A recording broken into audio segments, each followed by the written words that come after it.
सबसे पहले सतयुग आया, फिर त्रेता आया, फिर द्वापर आया और अब हम कलयुग में। आज कलयुग के 5,125 वर्ष व्यतीत हुए और इस कलयुग की जो आयु है वो 4,32,000 वर्ष है। अभी हम प्रथम चरण में चले हैं। जिन कथाओं को हम श्रवण कर रहे हैं, सुन रहे हैं,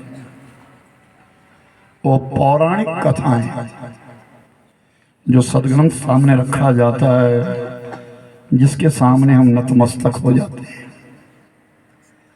देवता आकर के भी नमन कर लेते हैं, प्रणाम कर लेते हैं। क्यों? साक्षात नारायण है। तेनैव वांगमय मूर्ति प्रत्यक्षता वर्तते हरे। सेवनात् श्रवणात् पाठात् दर्शनात् पापनाशिनी। भगवान ने यही तो कहा था, अगर मुझे कलयुग में ढूंढना है तो मैं शब्दों में मिलूंगा। ये शब्दों की बनी हुई मूर्ति है। जैसे हमारे देवता को स्थापित किया जाता है, सोना, चांदी, तांबा, कांसा, सिक्का, रेंट, अन्य पत्थर, उसमें प्रतिष्ठा करके हम लोग देवता को मानते, नतमस्तक हो जाते हैं। उसी प्रकार ये शब्दों की बनी हुई दिव्य मूर्ति है। भगवान ने कहा, अगर मुझे खोजना है तो उन शब्दों को खोजना। उसमें क्या लिखा? मानव जाति को ये मृत्यु मंडल दिया है, देवताओं को स्वर्ग दिया है और दानवों के लिए पाताल दिया गया है। सतयुग के बीच में देवता स्वर्ग में रहते थे, मानव धरती पर है, और पाताल में जो थे वो दानव थे। सतयुग बीता, त्रेता आया, दानव और देवता दोनों इसी मृत्यु मंडल पर इकट्ठे हो गए। दानव कौन? रावण। देवदेव कौन? राम। दोनों मृत्यु मंडल पर आ गए। और जैसे ही त्रेतायुग समाप्त हुआ और द्वापर आया, उस द्वापर युग के बीच में वही देवता और दानव दोनों एक परिवार में हो गए। कौन? देवताओं में गणना करी गई राजा युधिष्ठिर की, पांडवों में, और दानवों में गणना करी गई दुर्योधन की। दोनों एक ही परिवार में। और द्वापर युग के पश्चात आज कलयुग है। इस कलयुग के बीच में देवता और दानव एक ही शरीर में रहते हैं।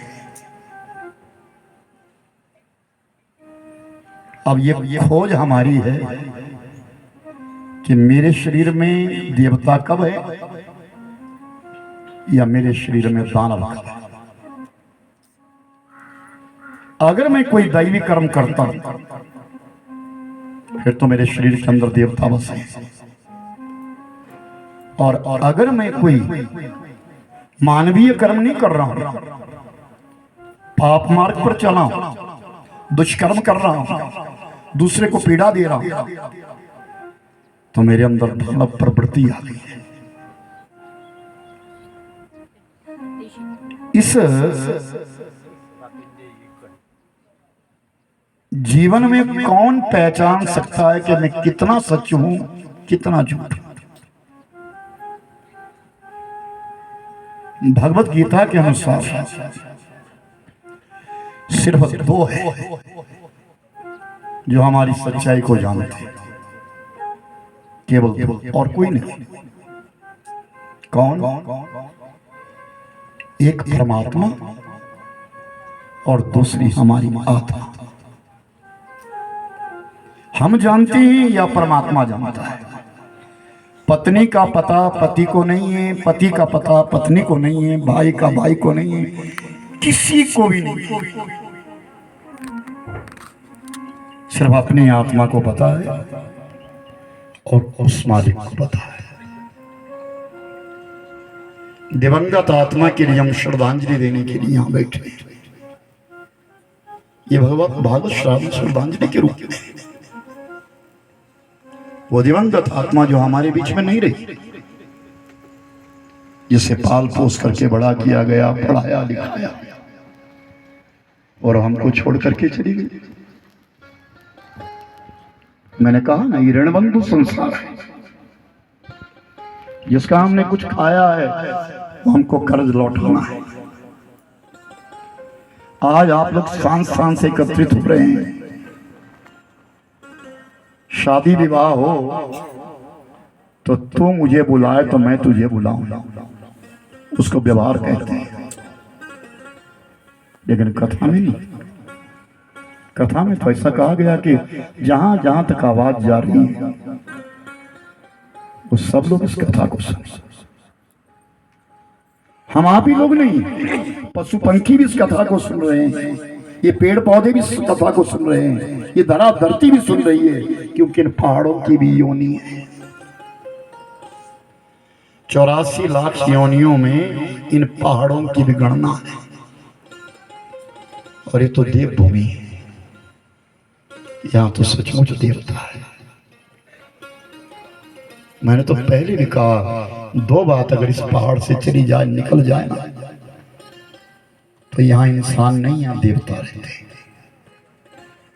मानव अगर मदिरा पीना छोड़ दे, मांस भक्षण करना छोड़ दे, हिंसा छोड़ दे, तो देवता को ढूंढने की जरूरत नहीं है।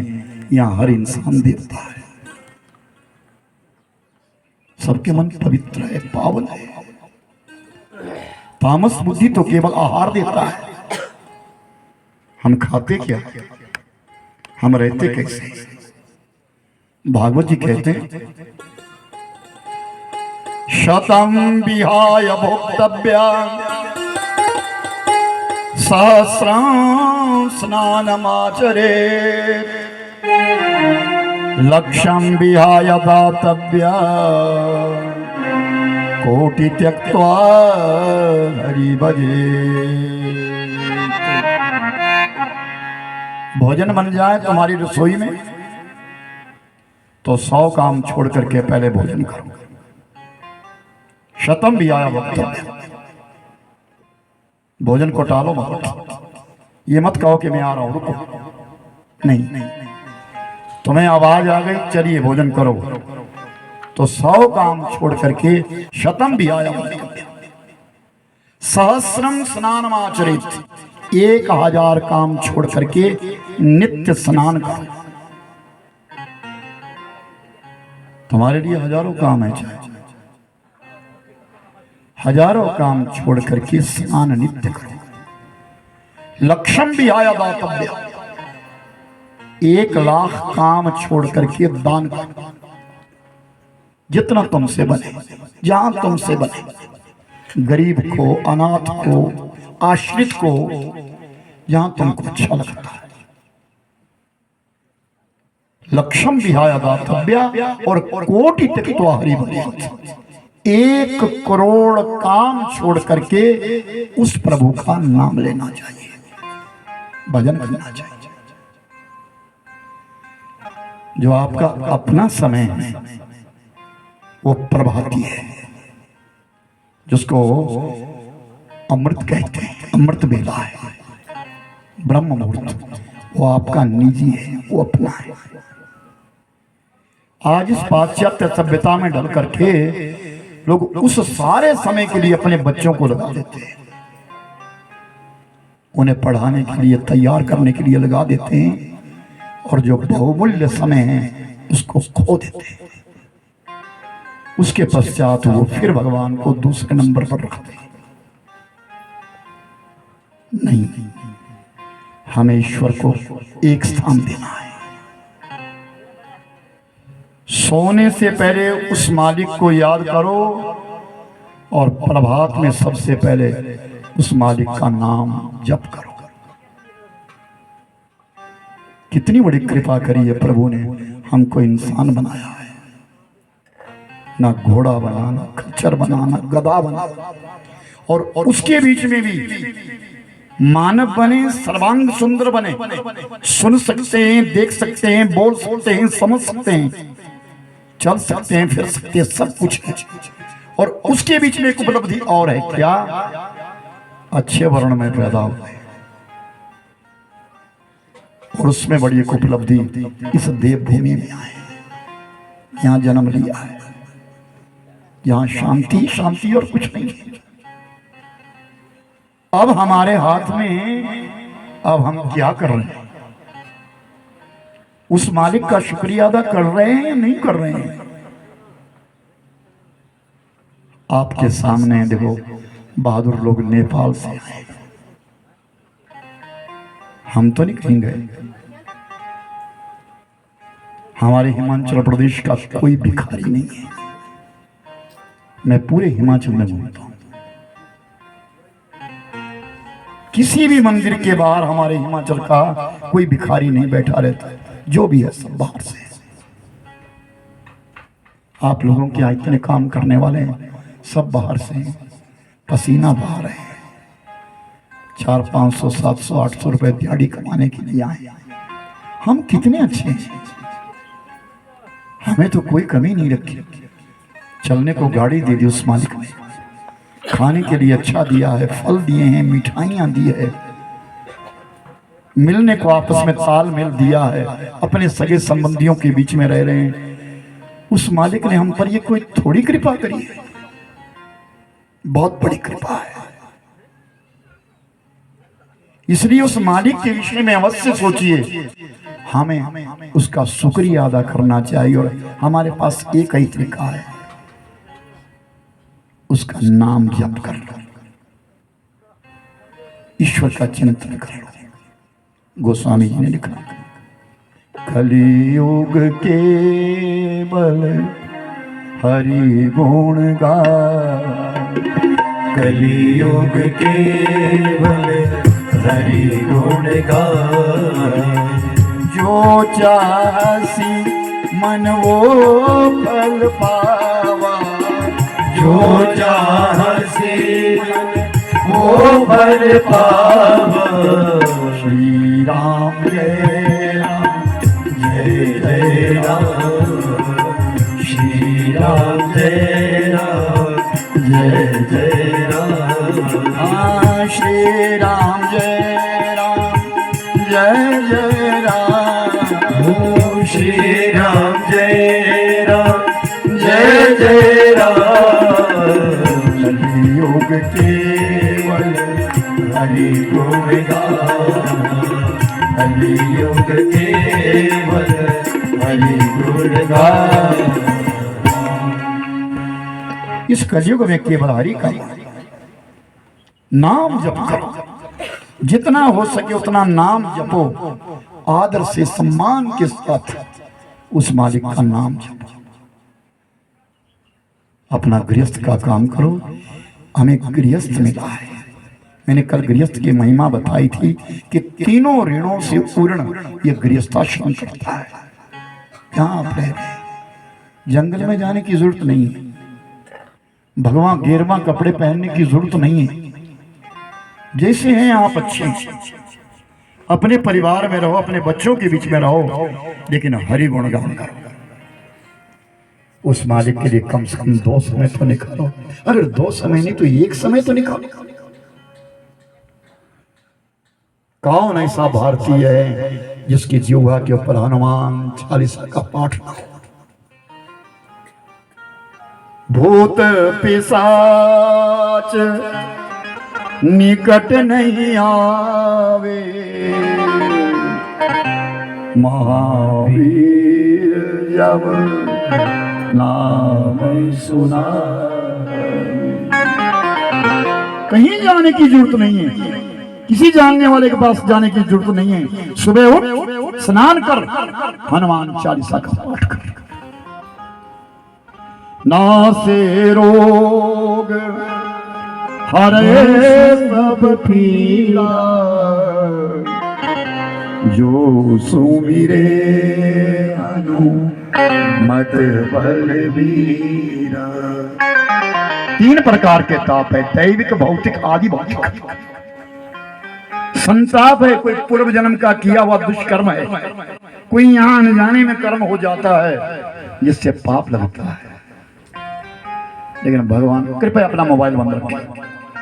मोबाइल अपना बहुमूल्य समय देकर के आए हैं, दूर दूर क्षेत्र के लोग इकट्ठे होते हैं। यहाँ बैठ करके तो देखो आत्मिक शांति मिलती है मानुष को। भगवान के दरबार में बैठ करके मानव को आत्म शांति मिलती है, पर अपने को उज्जवल तो करो, निर्मल तो करो। तो कहें कि परमात्मा का नाम केवल नाम जप करने से।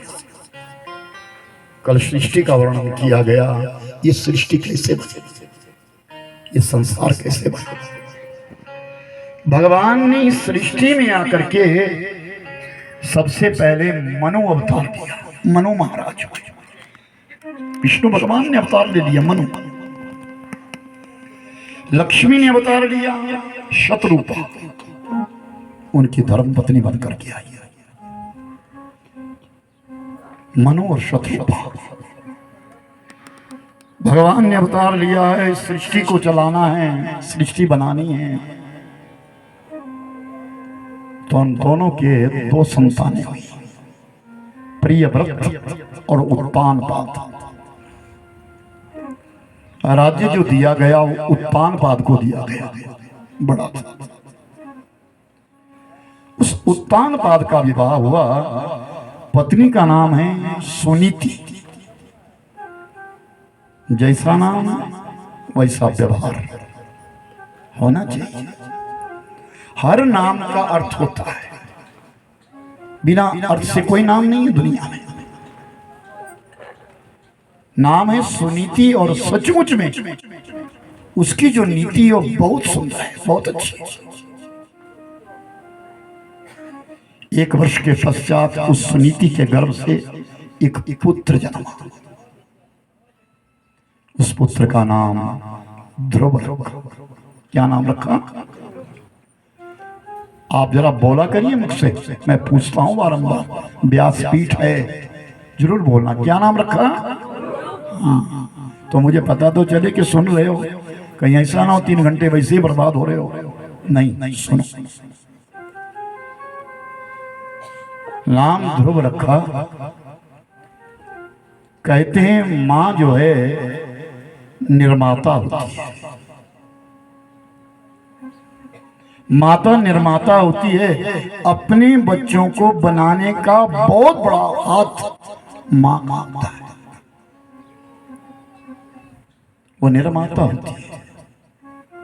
10 साल तक ही संस्कार रहता है। जब उसकी बुद्धि प्रकरण होना शुरू हो जाता है, फिर वो अपना कर्म भोगता है। वो कर्मों के अनुसार बिगड़ जाता है या कर्मों के अनुसार चित्र बन जाता है। माता को निर्माता कहा गया है। सुनीता ने अपने बालक को कूट कूट करके ऐसी नीति पढ़ानी शुरू कर दी, उसे सुंदर बनाना शुरू कर दिया। राजा ने एक विवाह और कर लिया। पत्नी का नाम हुआ सुरुचि। सुनीति से मन नहीं भरा, सुरुचि के साथ रहने लगा, और सुरुचि ने राजा का मन जीत लिया। उस सुरुचि की भी एक पुत्र जन्मा, जिसका नाम हुआ ध्रुव। दोनों बालक बढ़ने लगे। राजा सुरुचि के वश में हो गया, और एक दिन सुरुचि ने कह दिया, अगर तुम मुझसे प्रेम करते हो, प्रीति करते हो, तो सुनीति को बालक सहित दूसरे महलों में भेज दो, यहां मत रखो। राजा मजबूर हो गया और सुनीति को महलों से निकाल दिया, दूसरे महलों में भेज दिया। सुनीति अपने बालक ध्रुव को लेकर के दूसरे महलों में रहने लगी। आज बालक 5 वर्ष के हो गए। सुबह सुबह का समय ध्रुव बाहर निकला और टहलता टहलता राजसभा में चला गया।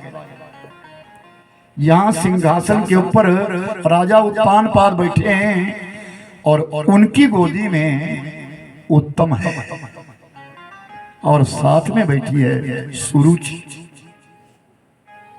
ध्रुव ने देखा पिता तो मेरा भी है। ध्रुव गया और अपने पिता की गोदी में चढ़ने लगा। जैसे ही चढ़ने लगा सुरुचि ने खींच करके नीचे उतार दिया, नीचे रुक जाओ, तुम इस गोदी में नहीं बैठ सकते, ये राज्य सत्ता है, तुमको नहीं मिलेगी। अगर तुमको इस सिंहासन के ऊपर बैठना है तो वन में जाओ, तप कर, साधना कर, और अगर कहीं तेरे लिए परमात्मा मिल गए तो मांगना कि मेरी कुक्षा से, मेरे पेट से जन्म ले। जो मेरे पेट से जन्म लेगा वही उत्तराधिकारी होगा। चल निकल यहां से। और ध्रुव को निकाल दिया। ओम नमो भगवते वासुदेवाय। हरे ओम नमो भगवते वासुदेवाय। ओम नमो भगवते वासुदेवाय। वासुदेवाय वासुदेवाय वासुदेवाय वासुदेवाय वासुदेवाय वासुदेवाय वासुदेवाय वासुदेवाय। ओम नमो भगवते वासुदेवाय। हरि ओम नमो भगवते वासुदेवाय। एक बात पूछूं आपसे, अपने बच्चे को अगर आपको सुलाना होगा तो आप ताली भी बजाते हैं, थपथपाते भी है, लेकिन भगवान की कथा में शर्म लगती है क्या? सब ताली बजाई और गाई। ओम नमो भगवते, हाँ, अरे ओम नमो भगवते वासुदेवाय। हरे वासुदेवाय वासुदेवाय वासुदेवाय वासुदेवाय। ओम नमो भगवते वासुदेवाय। हरि ओम नमो भगवते वासुदेवाय। हरे ओम नमो भगवते वासुदेवाय। हरि ओम नमो भगवते वासुदेवाय। देवताओं के आसन हिलने लग गए। ध्रुव की साधना, ध्रुव ने सांस लेना भी बंद कर दिया तो देवताओं के आसन हिल गए। देवता सब मिलकर के वैकुंठ में चले गए भगवान के पास। महाराज, नारद जी का एक शिष्य है जिसका तप इतना बढ़ गया कि हमारे आसन भी हिल गए हैं, आप चले ना, उससे पूछे तो सही। भगवान विष्णु उस रूप में आए, परमात्मा विष्णु उसी रूप में आए जो नारद जी ने जिसका वर्णन किया था। और आज जब सामने खड़े हो गए, जैसे भगवान सामने खड़े हो गए तो ध्रुव उठ तो गया, हाथ भी जोड़ लिए, लेकिन कुछ बोल नहीं सकता क्योंकि वाणी में ओज नहीं है। मैं बोलूं तो क्या बोलूं? न स्तुति जानता हूं, न वंदना जानता हूं, यही तो भगवान होंगे। ऐसा ही तो कहा था, 5 वर्ष का दिव्य बालक।